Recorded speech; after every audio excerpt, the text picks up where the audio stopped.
Jeune chrétien, jeune chrétienne, Jésus veut une relation avec toi et je vais t'aider à la construire.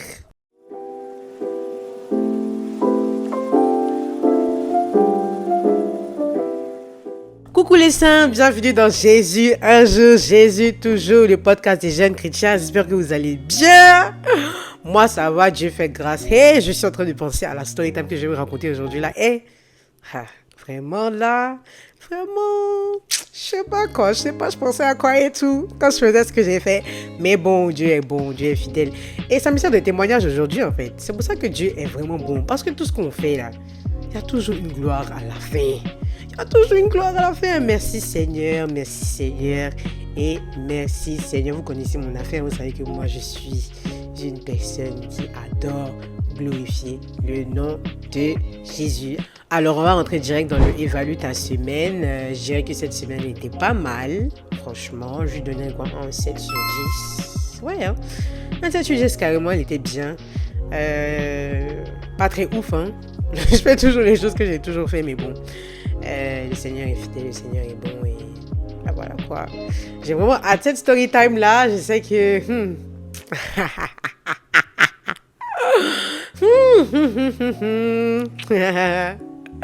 j'ai vraiment hâte. Donc du coup, pour ceux qui ne savent pas, bizarre si vous ne savez pas, mais j'ai une chaîne YouTube maintenant qui s'appelle Jésus un jour, Jésus toujours. Si vous venez sur YouTube, vous tapez ça ou vous tapez Candice Asomou et vous allez voir mon grand sourire. Voilà. Abonnez-vous, likez, partagez, commentez. J'aime parler avec vous, j'aime savoir ce que vous pensez. Ça me plaît vraiment en fait parce que vous êtes mes frères et sœurs en Christ partout dans le monde. C'est fou comment on peut interagir avec tout le monde dans le monde entier juste par nos téléphones, juste par les réseaux sociaux. Franchement, je comprends pas. Je comprends pas, mais je sais que Dieu est beau, c'est tout ce que je sais. Amen. Amen. Alors, pour ceux qui aiment la musique, pour ceux qui sont intéressés par la musique, je suis votre sœur en Christ. Vous savez que I'm always gonna give you guys what you need. Si vous allez sur mon compte Instagram, Candice.podcast, abonnez-vous aussi, s'il vous plaît. Faites partie de la famille, là. Vous allez à mes stories à la une, vous allez voir playlist. Vous cliquez dessus. Il y a des playlists Apple Music et Spotify et il y a de tout. Il y a des playlists worship, praise en anglais, en français, des chansons de tous les jours parce que moi je suis une personne ordonnée, je le dis toujours, voilà. J'aime pas mélanger mes musiques en fait. Voilà, j'aime que ce soit bien organisé. Si je veux louer, je loue. Si je veux adorer, j'adore. Si je veux écouter des chansons tous les jours, j'écoute des chansons de tous les jours. Voilà, donc faites-vous plaisir et dites-moi ce que vous en pensez. Je mets les playlists là à jour, franchement, je fais ça assez fréquemment, du coup, je pense que vous allez aimer, dites-moi ce que vous pensez en tout cas. Voilà, alors, je vais vous parler d'un livre que je lis actuellement, enfin, que je lisais, j'ai arrêté de lire, je devrais recommencer, et ça s'appelle Appelé à l'existence. Ça, c'est un livre de Bola Olivia. Je sais pas comment prononcer le nom de famille, donc je vais pas le faire. Mais il ressemble à ça. Franchement, c'est un bon livre. La dame, elle est pasteur dans une église. L'église s'appelle Abba House à Paris. Waouh, c'est vraiment un beau nom, hein? Abba House. Waouh. Je savais pas ça. Ça, je savais pas par contre. Alors, c'est un livre de prière et de déclaration prophétique. Franchement, pour ceux qui n'arrivent pas à prier, pour ceux qui ne savent pas comment prier, this is the book, guys. Literally. Allez-y, achetez. Il y a de tout. Ça enseigne à prier. Ça enseigne des différentes manières de prier, de méditer. Il y a des déclarations aussi qu'on fait. Franchement, je pense que je sais que je devrais recommencer. Si le Seigneur m'a rappelé ce livre, c'est bien parce que, je devrais recommencer. Mais c'est vraiment bien. Vraiment, vraiment bien. Je vous le conseille. Allez-y. Voilà. Alors, on va rentrer dans le vif du sujet. Hey, Candice. Franchement, si ça n'était qu'à moi, je vous aurais pas raconté. Et je vais pas vous mentir. Parce que ça me fait un peu honte, quoi. Ça me fait un peu honte. Mais bon, c'est un témoignage et... je vais vous dire pour ne pas que vous le fassiez aussi, quoi. Parce que bon, voilà. Alors déjà, je voudrais dire que tomber, ça a beaucoup de différentes significations pour différentes personnes. Et peut-être le tomber, la manière dont moi je suis tombée n'est pas la manière dont une autre personne, une autre personne ne qualifiera pas ça de tomber, mais moi je le qualifie comme ça parce que c'est quelque chose que je faisais avant que j'avais arrêté. Mais que j'ai fait, mais le Seigneur m'a permis de faire ça juste pour pouvoir voir que non, c'est plus ça en fait. Alors, je vous explique. Oula, ok. Donc, il faut savoir que moi, je suis ivoirienne. Je pense que je vous ai déjà dit ça, mais je suis ivoirienne et je fais mes études à l'étranger. Mais je rentre généralement en Côte d'Ivoire pendant les vacances d'été ou les vacances de Noël. Je peux passer ça avec ma famille. Et j'étais en Côte d'Ivoire quoi quand je suis tombée. Red flag numéro 1. La Côte d'Ivoire. Vraiment, des fois, franchement, ça, je vais même pas rentrer dedans. C'est un autre sujet pour une autre fois, quoi. Pour ceux qui savent, ils savent. Pour ceux qui ne savent pas, je vais vous expliquer un jour. Bref, donc, j'ai avec ma meilleure amie, mon ange. Vraiment la fleur de ma vie. La rosée de Dieu. C'est vraiment la rosée de Dieu. Cette fille, c'est une des plus grandes bénédictions de ma vie. Franchement, je bénis le Seigneur toujours pour elle. Et en gros, on avait été invités à un dîner chez une amie très proche à moi aussi. Et du coup, on est allé dîner. Franchement, c'était vraiment bien. Il y a longtemps que je ne l'avais pas vu. En plus, cette amie a vu que je suis à l'étranger. Et voilà, c'était vraiment bien. On est allé, on a dîné, elle a mangé avec ses copains. C'était vraiment bien. C'était juste bien. Genre, c'est littéralement ça en fait. Je pouvais terminer la soirée et rentrer chez moi. Mais non, quand ils voulaient faire quoi? Et vous voulez continuer la soirée. Il faut savoir que déjà, depuis que moi je suis en Christ, les soirées, je vais pas vraiment, je vais pas aux soirées. C'est pas que je vais pas vraiment, je vais pas aux soirées tout simplement, en fait, juste parce que je me sens pas à l'aise là-bas, quoi. Donc il faut savoir que moi, j'allais beaucoup en soirée quand j'étais dans le monde. J'allais en boîte de nuit. C'était vraiment mon kiff. Genre, j'aimais ça. J'aimais vraiment. Mais depuis que je suis en Christ, j'ai arrêté toutes ces choses-là. Parce que j'aime le Seigneur et parce que une ambassadrice du Christ ne doit pas se retrouver dans ce genre d'environnement-là, vu que je suis une ambassadrice de mon Père. Voilà. Du coup, je ne participe juste pas à ce genre d'événement. Voilà. Moi, je pense qu'un chrétien ne devrait pas aller en boîte, mais bon, après, chacun ses convictions. Voilà. Du coup, j'avais arrêté les soirées et tout, mais ce jour-là, je me disais, ça fait longtemps, en plus je suis à Abidjan et tout, pourquoi pas aller dans une soirée et tout. Bon, je vais pas aller en boîte quand même, quoi. Parce qu'en fait, le truc avec moi, c'est que le soir, si je sors, c'est que je pars dîner avec des amis, c'est littéralement tout, on fait rien d'autre, genre. Ou je pars chez un ami, on s'assoit avec plusieurs amis, on parle, on rigole. C'est vraiment ça, quoi. Dans la sainteté, on rigole, on parle, c'est tout. On a des conversations, genre, c'est... Mais ces jours-là, non, Candice voulait fêter. Et donc, j'étais avec ma copine, ma meilleure amie du coup. Et je lui ai dit, je connais pas quelque chose. Elle m'a dit, t'es sûre? Parce qu'elle sait en fait que je suis pas dans ça.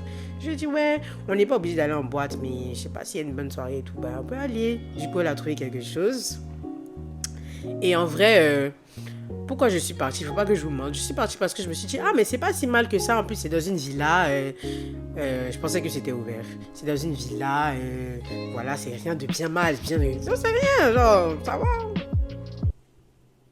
Girl, bye. Like, why are you even lying to yourself, babe? Like, it's no, and no. Mais bon, on est parti. Et donc, on est arrivé dans la villa et tout déjà. Deuxième red flag, les lumières étaient bien rouges là. Le Seigneur, vraiment le Seigneur même, vraiment, je sais que souvent, il me dit, mais celle-là, elle a quoi en fait? Je comprends pas, elle a quoi? Je l'ai enlevée là-bas, elle va faire quoi là-bas? C'est pas l'enfer qui est là. Est-ce que c'est pas l'enfer en fait? Est-ce que c'est pas le rouge de l'enfer qui est là? Les lumières étaient tellement rouges et tout. Faut pas que je vous montre, au début, je suis arrivée. Franchement, bonne vibe. Il n'y avait pas beaucoup de gens. Il n'y avait pas des gens que je connaissais en plus. Et moi, j'aime bien ça parce que je suis quelqu'un qui... J'aime pas trop être là. J'aime pas trop être dehors. J'aime pas trop m'exposer. Je suis vraiment quelqu'un dans mon coin, quoi.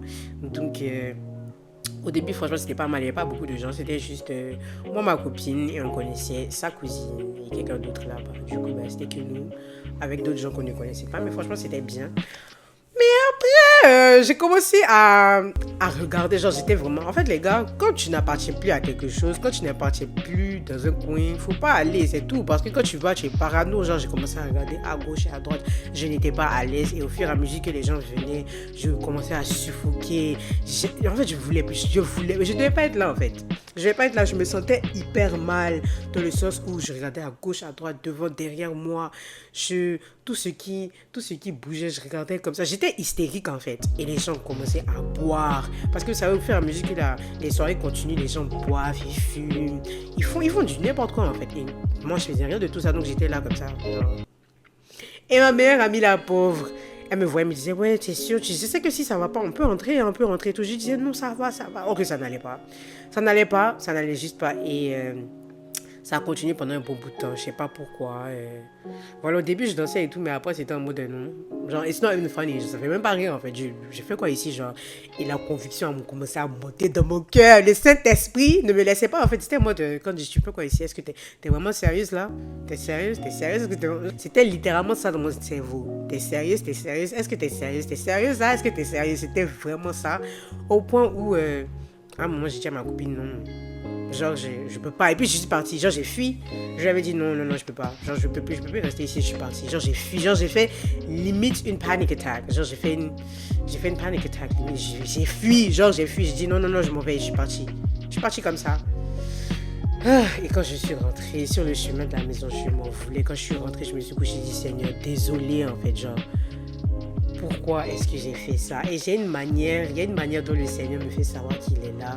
Le Seigneur se manifeste à moi. Il s'est manifesté à moi comme ça. Il m'a fait comprendre qu'en fait, j'ai permis que tu puisses aller là-bas juste pour que tu puisses comprendre que tu ne devrais plus aller là-bas en fait. Que ce n'est plus toi. Mais j'ai permis ça pour que tu puisses voir. Parce que si j'avais interdit ça, tu aurais trouvé une autre solution d'y aller en fait. Tu serais parti à une autre soirée. Mais je t'ai laissé aller juste pour que tu puisses comprendre que ce n'est pas le cas. Et donc à partir d'aujourd'hui, tu verras que tu n'auras plus l'amour de ça parce que tu sais que tu n'appartiens pas là-bas. Le Seigneur, en tout cas avec moi, il a des manières de m'enseigner. Et vraiment, c'est ce que j'aime chez Dieu. C'est que la manière dont il va m'enseigner moi, c'est pas la manière dont il va enseigner ma soeur, c'est pas la manière dont il va enseigner mon ami. Et il m'a fait comprendre que c'est toi le juste tombe, c'est toi le juste se relève. Et donc que je ne devrais pas m'enfermer dans une prison dans laquelle ils m'ont enlevé. Du coup, je me suis confessée, je lui ai demandé pardon. Et je m'en voulais vraiment, les gars, je m'en voulais vraiment.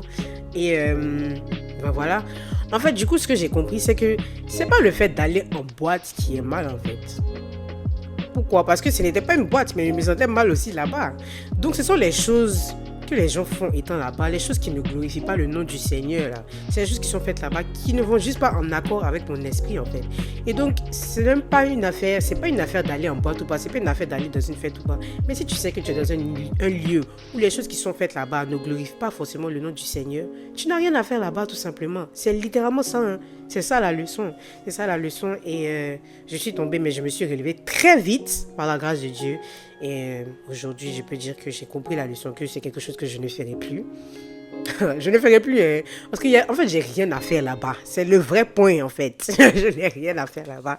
Mais je glorifie le nom du Seigneur de m'avoir permis d'avoir cette leçon-là. Et je sais qu'aujourd'hui que j'ai cette leçon, il y a beaucoup de gens qui ne tomberont forcément pas dans ça.